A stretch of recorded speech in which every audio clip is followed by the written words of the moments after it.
Film actor Aamir Khan પોતાની નવી film Sitare જમીન પરના પ્રમોશન માટે ભૂજ તાલુકાના કોટાઈ ગામે પહોંચ્યા હતા. આ ફિલ્મ તેમણે થિયેટર રિલીઝ પછી તરત જ યુટ્યુબના મૂવી ઓન ડિમાન્ડ સેક્શનમાં રજૂ કરી છે.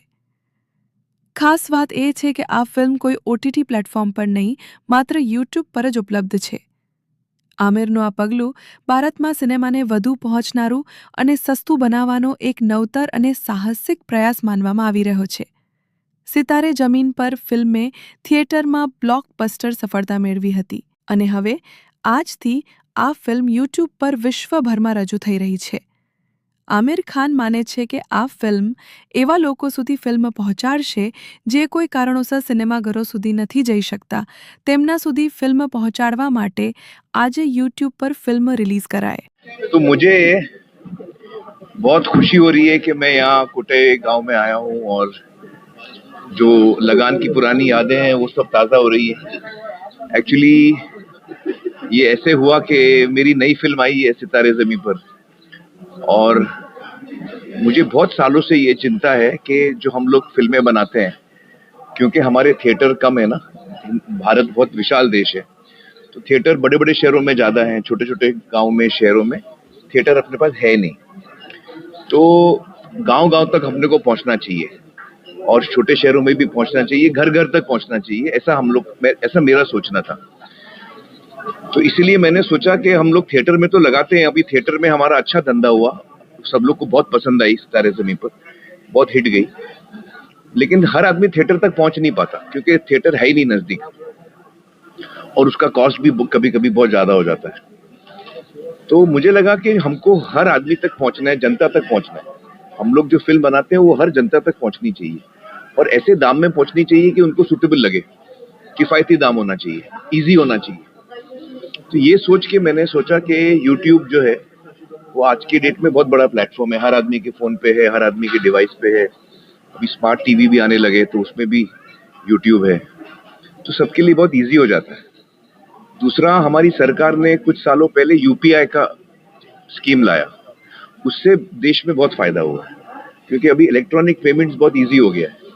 तो कोई भी चीज़ हमको चाहिए हम लोग फ़ोन पे ही लेते हैं, तो उससे भी बहुत बड़ा एक चेंज आया. और अभी इंटरनेट का पेनिट्रेशन भी बहुत ज़्यादा हो गया. तो ये तीनों चीज़ें मद्देनज़र रख के मुझे लगा कि अपन ये पिक्चर जो नई वाली है मेरी, ये हम लोग गाँव गाँव तक पहुँचा सकते हैं और इंटरनेट के ज़रिए, यूट्यूब के ज़रिए ये हर जगह पहुंच सकती है और पेमेंट भी बहुत इजीली हो सकता है. और हमने 100 रुपये का, जैसे आज पूरा गांव दिख रहा है 100 रुपये में, तो ये मैसेज मैं देना चाह रहा हूँ पूरे देश में. मैं ये मैसेज देना चाह रहा हूँ. मैं चाहता हूँ कि लोग साथ मिलकर 100 रुपये में 10 लोग 20 लोग देखें, पूरा गाँव देखे, ताकि किफ़ायती दाम में ज़्यादा से ज़्यादा लोग देखें. ये बहुत इंपॉर्टेंट पिक्चर भी है, इसमें सोशल मैसेज भी बहुत अच्छा है, एंटरटेनिंग भी है, हंसाएगी भी आपको और एक बहुत अच्छा मैसेज भी देगी. तो ये ऐसी फिल्म हर हिंदुस्तानी को देखनी चाहिए. ये मेरे मन में ऐसा सपना है कि जो भी पिक्चर रिलीज हो, आज तो ये हो रही है, कल को कोई भी पिक्चर रिलीज हो सकती है.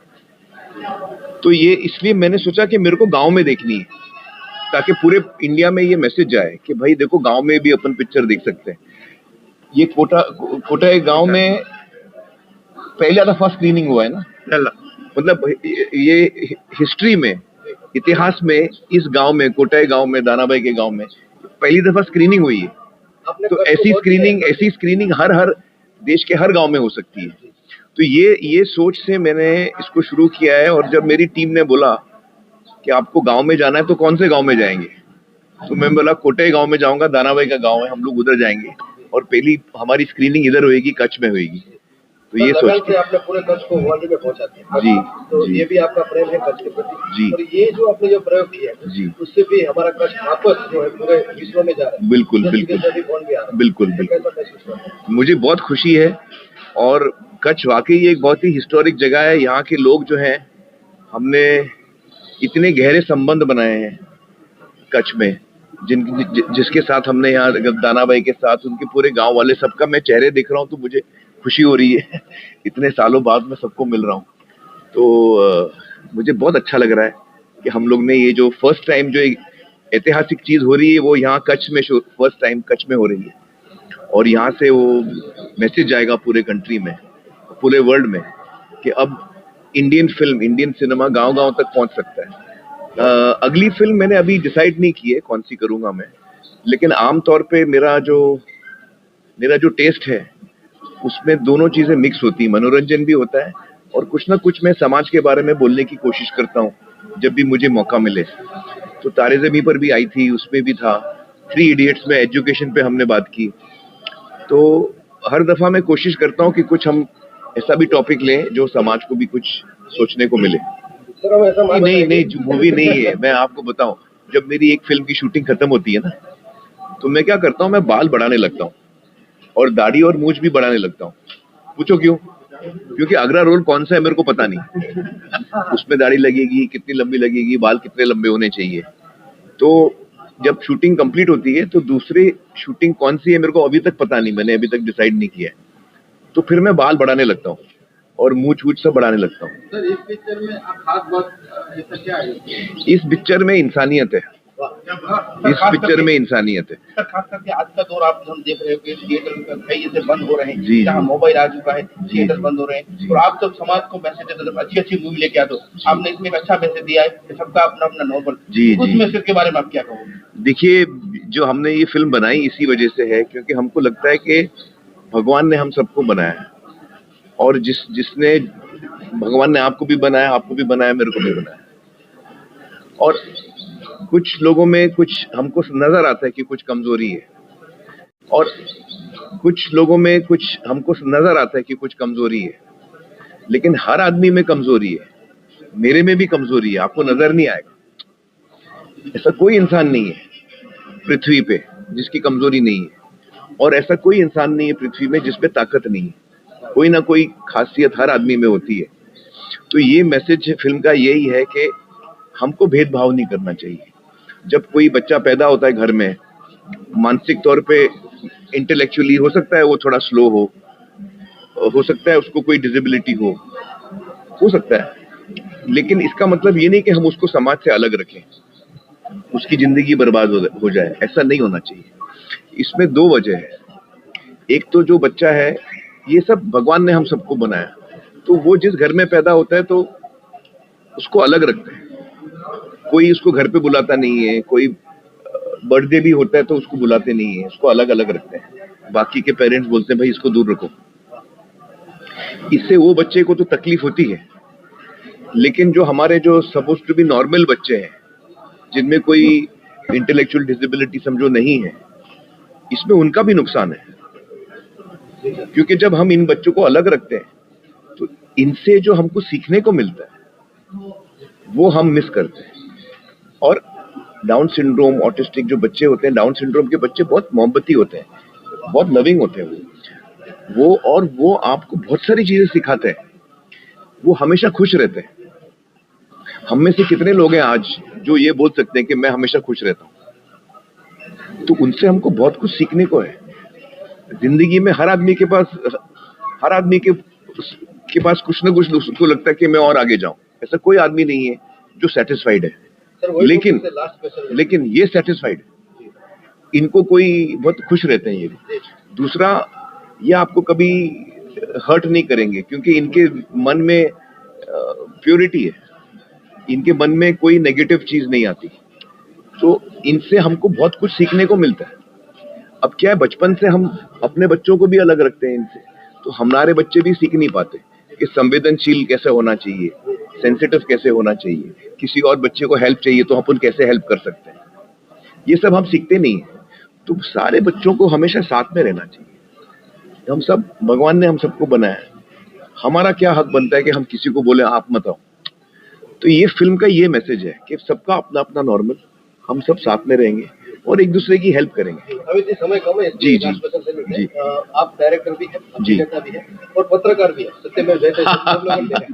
तो सर मीडिया की भूमिका, ये जो आपके सब्जेक्ट है, कैसे वो सब कर सकती है और क्या उसमें पॉजिटिव रोल होता है? देखिए, एक्चुअली मीडिया तो इतने सालों से ये सारे जो हमने सत्यमेव जयते में भी जितने सोशल टॉपिक्स उठाए थे, ये सारे टॉपिक्स बहुत पहले से मीडिया इन पे लिख रही है। तो मीडिया तो इन सोशल इश्यूज पे बहुत सालों से लिख रही है और अच्छी बात है।